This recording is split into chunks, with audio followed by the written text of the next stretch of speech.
Hey, what's going on, guys? I'm going to talk to you today about how we should remember the Marikana Massacre, and the victims' families do need closure and they do need prayers, but I believe they're going to persevere because they are, as the shirt says, African strong.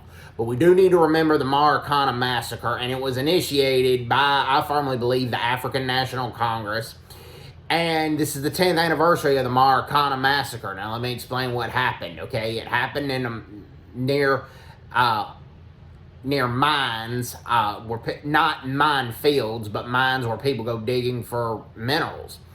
And the National Union of Mine Workers, the NUM, didn't believe in the strike necessarily, but the organization didn't, but there were several members that did, and the members were disgruntled with the NUM because the NUM was affiliated with the ANC, the African National Congress, and they felt like the African National Congress was tied into a lot of these mining companies that weren't doing these workers right, that they were not giving the workers the pay and the benefits that the workers thought they deserved. And there's a lot of credible evidence that the current president of South Africa, Cyril Ramaphosa, did not do anything to broker negotiations between the workers and the African National Congress and the NUM, and that negotiations could have made a difference if he would have halfway listened to the miners, but he didn't. And then there was a scuffle between the striking mining workers, because the workers decided to go on strike whether if their union agreed with it or not, and whether the political party that was affiliated with the NUM did or not. And so a bunch of workers decided to go on strike. The police say the workers fired first. The workers say the police fired first.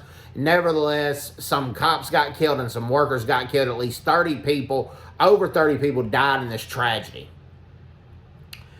And we need to remember it. And it should have not happened. And had the ANC made more of an effort to negotiate a broker agreement between the workers and the companies and listen to the workers' demands, then I'm not saying consent to all of them, but consenting to some of them, and to not just put the mining contracts to the highest bidder, but to the most qualified mining company, which was an issue, by the way. And that's why a lot of people hold the current president of South Africa, Cyril Ramaphosa, responsible for the Marikana, because he did very little to broker negotiations between the miners and the company, and then the miners and the political party, that he just kind of ignored the situation and turned a blind eye to it. And we need to remember the Marikana Massacre and the victims' families. The victims' families still want closure with this situation. So, hope everybody's doing well. Take care. God bless, and bye-bye. Bye-bye.